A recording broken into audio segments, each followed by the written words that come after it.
نکاح کو مہنگا کرنا ہی ایک سبب بچیوں کے بھاگ جانے کا نہیں ہے، بلکہ بچیوں کے بھاگ جانے کا نکاح کی مہنگائی سے زیادہ دوسرا سبب کو ایجوکیشن ہے۔ بچیاں جو بھاگ رہی ہیں نکاح کے مہنگا ہونے کی وجہ سے نہیں، یا تو اپنی خبیث فطرت کی وجہ سے، یا اسلامی تربیت نہ ہونے کی وجہ سے، یا ماں باپ نے کو ایجوکیشن میں جو کالجوں میں ڈال دیا اس کی وجہ سے۔ شریعت تو یہ کہتی ہے کہ بچے جب 10 سال کے ہو جائیں تو بستر علیحدہ کر دو۔ یہاں تو 20 25 سال تک کیا کر رہے ہیں، ایک جگہ بیٹھ کے پڑھ رہے ہیں۔ کالج میں ہنسی مذاق ہی ٹھاٹا اپن، اور جو ہے نا اس کے اندر جو ہے فرینڈ شپ، کبھی روز ڈے، کبھی ویلنٹائن ڈے، کبھی اینیول فنکشن، کبھی ڈانس، آرٹ اور کلچر کے نام سے، فرینڈ شپ کے نام سے ماں باپ، ہاں بچہ بچی کالج میں پڑھ رہے ہیں، فرینڈ شپ کے نام سے کیا ہے معلوم ہے، کبھی یہ کتاب، کبھی نوٹس کتاب ہوتے کیا ہوتا معلوم ہے، یہ لڑکی اور لڑکے کے درمیان جو بے حیائی کے جو میدان میں قدم رکھنے کے لیے جو سب سے بڑی آڑ ہوتی ہے وہ جھجک اور حیا ہوتی ہے۔ کو ایجوکیشن نے وہ خود ختم کر دیا۔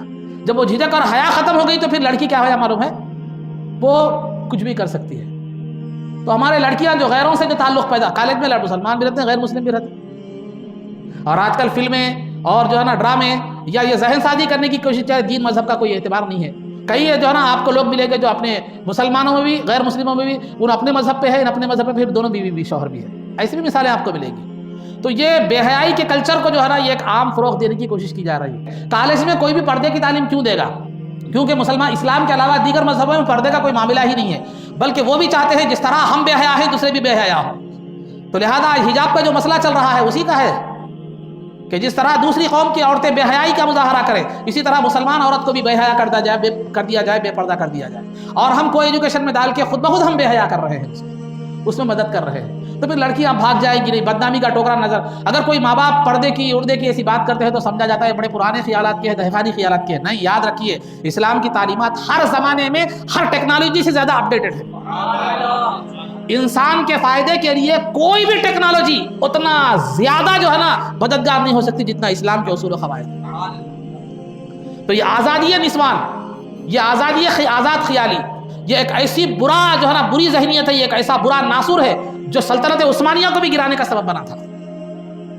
جو 600 سال تک جو دنیا کے 3 بر اعظموں پہ جو حکومت کیا سلطنت عثمانیہ، تقریباً 600 سال تک، اس کو گرانے کا بھی فری میسنس کا جو ہے تحریک جو تھی وہ تھی۔ تو یہ آزادی خیال جس کو ہم کہہ رہے ہیں، یہ آزادی خیال نہیں ہے، بلکہ بچیوں کو بے حیا بنانا ہے اور بچیوں کی حیا اور حجاب اور جھجک کو ختم کرنا ہے۔ نتیجہ کیا ہو گیا؟ شادی سے پہلے بچیوں کے تعلقات غیر لڑکوں سے، شادی کے بعد پھر وہی تعلقات کبھی ابھر کر آتے ہیں، کبھی تعلقات غائب ہوتے ہیں، تو کئی رشتے ٹوٹ جا رہے ہیں، کبھی طلاقیں ٹوٹ ہو رہی ہیں۔ میرے سامنے خود مسائل کئی آتے ہیں کہ مصعب میں لڑکی سے شادی کرا، شادی کے بعد بھی اپنے سابقہ جو ہے نا بوائے فرینڈ کے ساتھ جو ہے نا اس کے تعلق ہے، فون پہ بات کر رہی ہے، میسج کر رہی ہے۔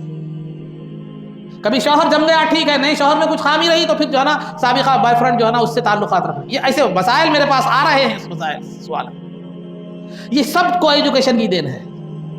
اسلام نے تعلیم کو تو عورت کا بنیادی حق رکھا ہے، لیکن پردے کے ساتھ ہونی چاہیے۔ تعلیم ایسے کالجز میں، ایسے اسکولوں میں دلائیے جہاں صرف لیڈیز کا ہے۔